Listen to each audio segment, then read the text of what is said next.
In conversation with P. Scott Corbett, P. Scott Corbett navigated through the higher education system from the late 1960s, initially attending Kent State University and later earning a doctorate in 1983 from the University of Kansas, with a stint in the U.S. Army in between. Since then, P. Scott Corbett has been engaged in teaching various history subjects, including American history, Asian history, Russian history, and world history at different institutions in the United States, the People's Republic of China, and Singapore. For the past 25 years, P. Scott Corbett has served as a faculty member in the Ventura County Community College District and at the California State University Channel Islands. Having recently retired, P. Scott Corbett has turned to translating life experiences and academic research into engaging works of fiction. In 2022, two books were published. The first, titled A Thousand Cranes, addresses the often hidden and lingering effect of the Vietnam War on individuals attempting to construct civilian lives. The second book, uniformly undeserved, reflects over 50 years of studying and teaching about Asian American experiences and US-Japanese relations during the World War II. And on today's episode of our interview, it's my utmost pleasure and joy to have on the show today Scott Corbett. Welcome on the show, Scott. Well, thank you so much, and I'm glad to be here. Yeah, I'm excited to have you on the show as well. This is really interesting. I'm excited. Good. So, yeah. Well, where shall we begin? Absolutely. Yeah, so Scott, could you tell us about your book, Uniformly Undeserved? And I want to say that mere reading through the description of the book on Amazon sounds very fascinating and amazing to me. And I'd love to ask you, how does this book come about? What inspired you to write Uniformly Undeserved? Oh, I'm glad you asked. When I was teaching in Beijing, I happened to fall in love with and marry a wonderful Chinese woman who is my lovely wife and so on. And we returned to the United States. When COVID happened, because my wife was Chinese, unfortunately, she was insulted on a number of occasions by angry Americans, angry about COVID and all that sort of stuff and so on, and blaming her and so on, even though she's a very faithful and loyal American citizen. Wow. Well, I decided I needed to try to do something to try to tamp down this anti-Asian animus that had exploded in the United States. Well, as an academic, I thought the best way I could do that, rather than punch people out and yell at them, was to try to write something to cause them to think about the fact that actually, as a nation, we are very lucky to have had our Asian citizens. And so I took what I thought was a very, very obvious example, the example of Japanese American soldiers serving in the American military during World War II, fighting gloriously and bravely to try to defend America and prevail over our enemies, as an example of how Asians were very significant contributors to our history, to our fortunes, and to our survival. So that's where I started writing the book, and I wrote the book, and so far it's received pretty good receptions. Wow, that's quite amazing, really. I love the motivation towards the book, and I don't know, it's quite amazing to know about being anti-Asian, and the fact that some people are to blame your wife for COVID. I don't understand. How does that come about? She didn't brought COVID to America, did she? Absolutely. That makes me laugh. I know, and we hadn't been back in China in 2005 was the most recent time we'd been back in China. So we had nothing to do with it, and we were not connected with it. But it was the irrational, xenophobic response of Americans who just wanted to blame somebody for the crisis. It's hilarious, really. That's very amazing to know. I love the sound of it. That's quite awesome to know. And now, Scott, you have another title in the name of Ashes and Memories. For readers who haven't read it yet, and without giving much information away, Could we have a sneak of what we'd expect picking up ashes and memories? Okay, well, in Ashes and Memories, I have my main character who actually models much of what I've been through personally.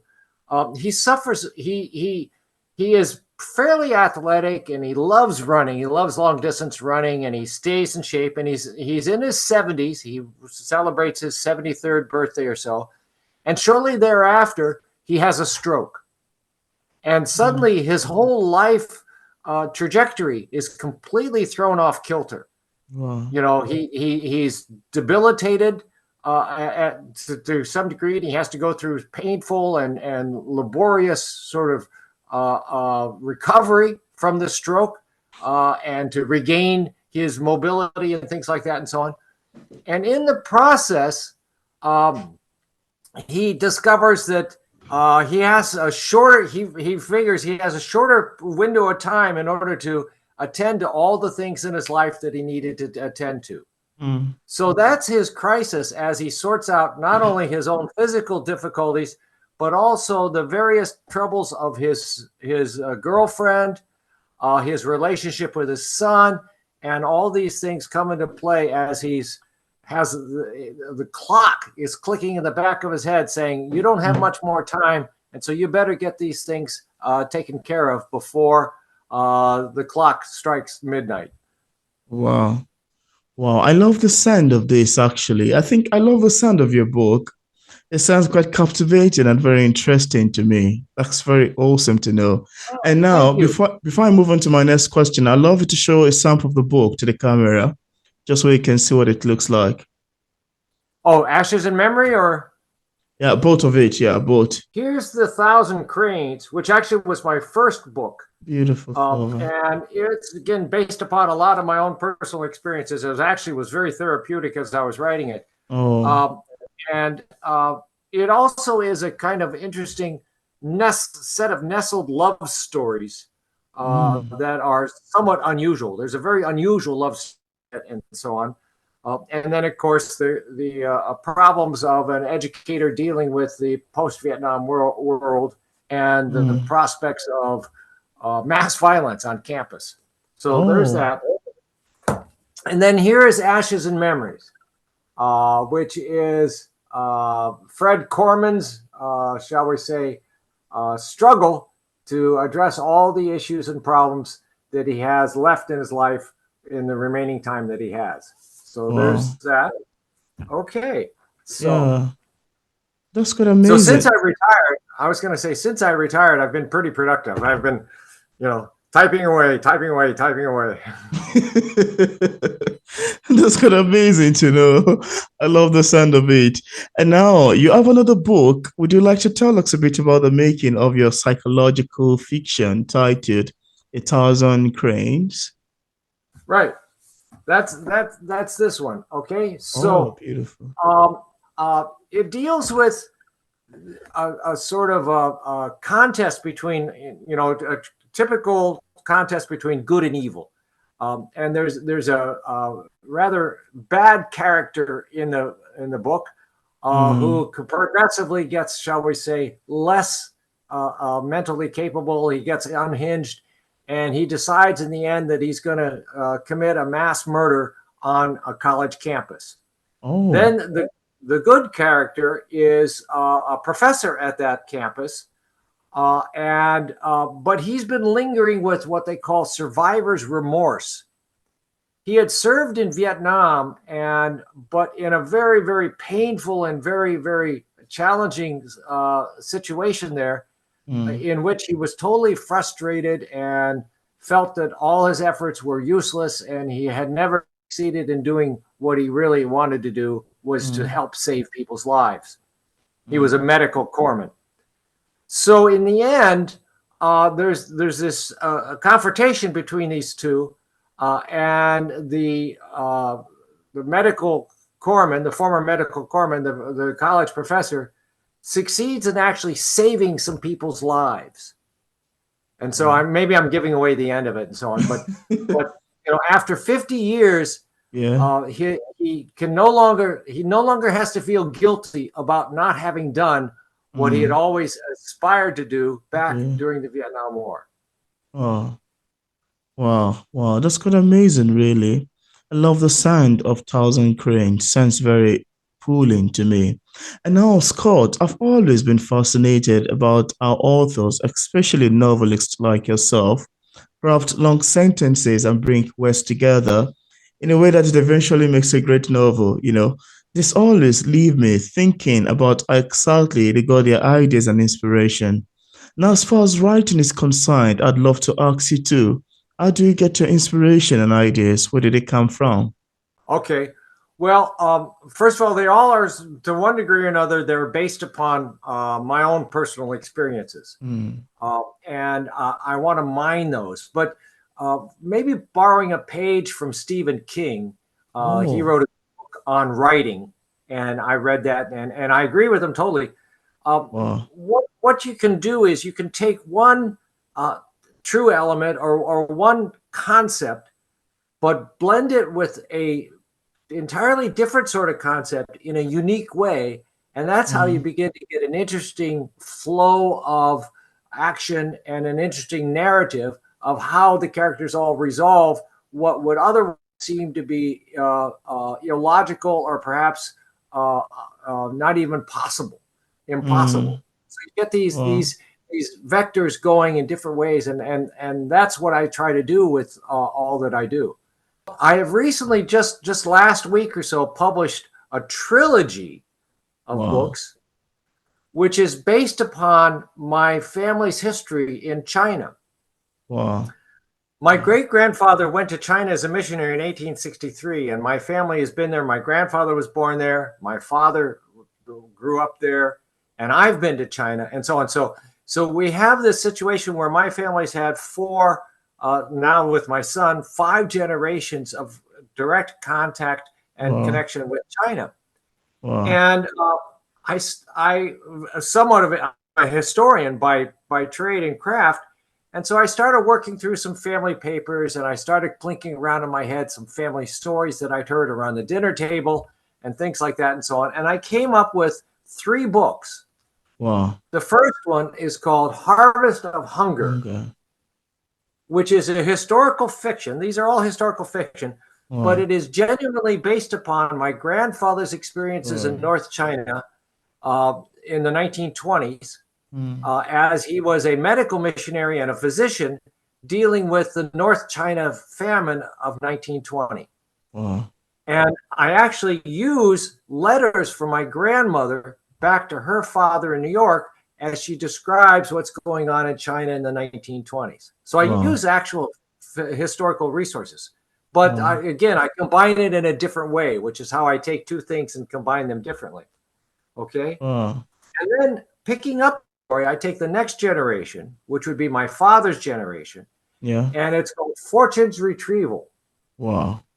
And this is about family members of mine who got caught up in China during World War II in the 1930s and 1940s, Wow. when they suddenly became the enemies of the Japanese as a result of the Japanese attack Mm. or Pearl Harbor and the onset of World War II.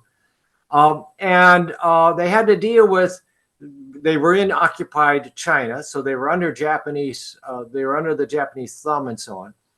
And this includes an interesting story about how a relative of mine, actually it was my grandfather's sister and her husband, were separated by the Japanese. Wow. She was in Shanghai and he happened to be in the Philippines, and they Oh. knew nothing about each other. They were worried, and for almost a year and a half, no contact between each other. And Mm. then miraculously, they got reunited when the Japanese were organizing a repatriation voyage of American Oh. civilians back to the United States. So Wow. that's where we get the title Fortune's Retrieval. Wow. Oh, All right. interesting. And then in some cases, this is my favorite, Pursuing Shadows, Mm. because Yeah. this is based upon my own personal experiences. When I went back to China in the 1980s, after a couple decades of my family not being in the country, Yeah. I went back because um, so my father died when I was young, and I didn't get to know him as well as I wanted to as an adult and so on. And I asked my uncle, his brother, all sorts of questions about my father. And my uncle, if you really want to understand your father, you have to go to China. So Oh. I went to China and I got a job teaching there. And I was teaching in Beijing at university there, and so on. And I began to see all sorts of things happening in the Chinese world that were common to my father's behaviors. I saw Mm. the sorts of things that my father would commonly do, or the sorts of things that he would say. They were everywhere in China. So I understood. Oh, so that's what made him the way he was. Mm. And the tagline on this is, though, and the real hook is, this is a story about a fellow who went to China to find his past, Mm. but discovered his future.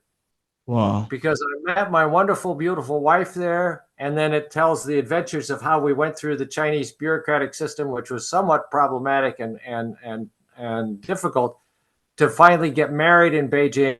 And happy story. And it's a love story. There's a lot of humor in this as well, because there's a lot of Oh, funny things that happen when you're an interesting. expatriate in another country and society. So that's the Wow. third one. And that finishes the story, at least for now. I suppose if my son or even my nephew, which would be the fifth generation, when they Mm. continue their association with China, maybe there'll be another book yet still. Yeah, that would be great. I love the sound of these books actually. I like the fact that you take your time to expound on each of them. So thank you so much for sharing. That was quite awesome. And now I'd like to ask you, could you tell us what publishing is like for a published author like yourself? Are there any challenges you've encountered ever since it got published? Oh, okay.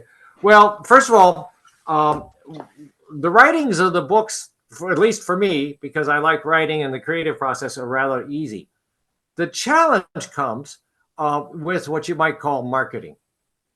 Uh, Nowadays, there are so many books being published every day. I don't know what Amazon's figures are, but there's several hundreds of books, maybe thousands of books being published every day and so on. To be able to catch the attention of readers one way or another, and to begin to create a reading population or reading audience and so on, Mm. is very, very, very difficult. And so I would say this to any writer, unless you get a really good agent who can just pound the bricks and do a wonderful job, and frequently there's a cost associated with that, then you're going to spend time marketing on your own. And if you do that, what I've discovered is that in and of itself can be almost a full-time job. And I find Yeah. it, yeah, I find it tiring and so on, and sometimes discouraging and so on. However, uh, I discovered that 5 of these were sold just yesterday, Oh. so I can be happy about that. And then we get the assistance of good people like you, Peter, Mm. because you're going to be part of this process. You're going to take the word out. You're going to expose me to other people, and hopefully you'll get some people interested in these books, and it'll increase sales. Yeah. That's amazing to know, really. I love the sound of it. It's quite lovely to know. And now I'd also love to ask you, is there anything that you'd love to share with the viewers about your books that we did not mention in this interview? I'd love the viewers to know. Also, apart from the books we've mentioned thus far, do you have any other works you've authored or maybe currently working on? Oh, okay. Well, that's true too. I'm working on a book about a Chinese bandit in the 1920s. I tend to stay in the same era because, as a historian, I know it very well. I'm very familiar there. I know the Yeah. landscape very well. And Mm. it's called Fangs of Frustration. And it's Wow. about a Chinese bandit. He's known as, and the reason why I chose the word fangs is because his nickname is the White Wolf. He's called Oh, the White Wolf. Okay. And I'm working on that, and hopefully I'll get that out by June this year, and so on. So that's coming. Okay. What I want to say is that you know all of this operates on several different levels, at least for me personally. The creative process of itself is immensely rewarding mm. for me. And what I find is, as I write, I don't block things out. I don't outline things. I don't plan everything ahead of time. That's right. I do what Stephen King says. I let the characters be themselves, and I let them evolve on their own. Interesting. And that is so much fun to me because I'm going along and going on, and I go suddenly, oh, I know what he can do now. And Yeah. I do that. And I go, oh, that fits perfectly with the, and I get Yeah. connections, and it's just exhilarating for me, and so Wow. on. The marketing Wow. part, that's not so exciting, but of course it has to be done. And as I Yeah. say, with allies like you, Peter, and some other people, maybe some people can be introduced to these books, because I know I'm maybe not the most objective voice here, but if you read the reviews in Amazon of like Uniformly Undeserved and so on, virtually everybody who's read it has liked it. And it Wow. has frequently been called my mentors. I have professors, I have colleagues who have actually used the word, it's a beautiful book. And Wow. I'm honored and I'm somewhat humbled by that, but I hope that other people can find that to be true too. Wow. That's great, actually. That's amazing. That's so much amazing. I love the sound of it. And now, as a published author, what sort of advice do you have for other writers who are still struggling with publishing a book? What would you advise people in this category? Okay, well, my first offer of advice is don't let the naysayer in your own head dissuade you or derail you. Mm, We struggle most of all about our own self-doubts about whether what we do is good or whether we can do it or whether anybody's going to like it. In mm, my case, I've published multiple books. They've all gotten some readership. They've all sold to some degree or another. None of them are bestsellers, but that in a way doesn't matter, because I've created this legacy, this lasting legacy that'll be on somebody's bookshelf for some mm, time and so on. And that's reward enough for me. So don't be discouraged about not making the bestseller list immediately. Don't be discouraged about how hard it is to do it too, and mm, don't be, shall we say, do not discount the fact that writing is hard work, and you have to concentrate on it and stick at it. So that would be my advice. Just plow straight ahead, listen to your muse, uh, take your inspiration and mold it into something that you're comfortable with, and just mm. have faith that it was worth the effort. Absolutely. Wow. Thank you so much for your advice. You're quite interesting to me, and I'm hopeful that viewers, including myself, would love to utilize it. Now, Scott, in case you have some viewers who are currently watching this interview and would like to get any of your books, on what platform are they available on for purchase? Okay, well, Thousand Cranes, Uniformly Undeserved, and Ashes and Memories are Memories. all on Amazon. Okay, they're all on Amazon, attainable there, and so on. And I think maybe Barnes and Noble as well, and so on. My trilogy, I decided to go in two different directions here. The paperbacks are Amazon published. Okay, Okay. but there's ebooks that are available, which I published through Draft to let's see, Draft to Digital, which is D2D.